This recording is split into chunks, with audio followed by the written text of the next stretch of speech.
Finally આપણે tiffin લઈને નીકળી ગયા છે. જોઈ શકો છો તમે ટિફિન. અને આપણે જઈએ છીએ પપ્પાને આપવા માટે જમવાનું.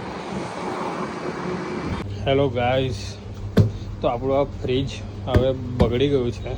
હવે ફ્રીજને રિપેરિંગનો ખર્ચો આવી ગયો છે, તો ફરીથી એને રિપેર કરાવવું પડશે. આપણે વોરંટીમાં તો થઈ જશે, પણ ઇન્સ્ટોલેશનનો ચાર્જ આપવો પડશે. તો ગાઈઝ ત્યાં સુધી આપણે આ ફ્રીજને આજે થોડુંક ધોઈ કાઢીએ. આ દેખો આપણો બધો માલ બગડી ગયો છે. તો ગાઈઝ ફાઇનલી હવે એને બહાર નીકાળીએ અને થોડુંક ધોઈ નાખીએ તો ક્લીન થઈ જાય થોડું. અને ગાઈઝ આજે થોડું સન્ડે સુધીમાં રિપેરિંગ થશે.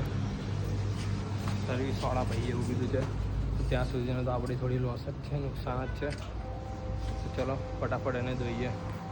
તો ગાઈઝ જોઈ શકો છો તમે આજે કે આપણે પૂરેપૂરું નીચેનું કાર્પેટ નીકાળી દીધું છે અને જ્યાં જ્યાં ડેમેજ હતું એ પણ આપણે ફ્રી કરી દીધું છે. ગાઈઝ બહુ મહેનત થઈ, બહુ ટાઈમ ગયો. આપણું ફ્રીજ પણ દેખી શકો છો તમે કે એકદમ ક્લીન અને ચકચકાટ થઈ ગયું છે.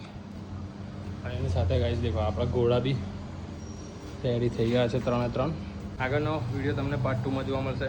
તો તમે હજુ સુધીને અમારી ચેનલને સબસ્ક્રાઈબ ના કરી હોય તો સબસ્ક્રાઈબ કરો, લાઇક કમેન્ટ શેર કરો અને ઇન્સ્ટાગ્રામ આઈડીને બી ફોલો કરો. તો મળીએ પાર્ટ 2માં.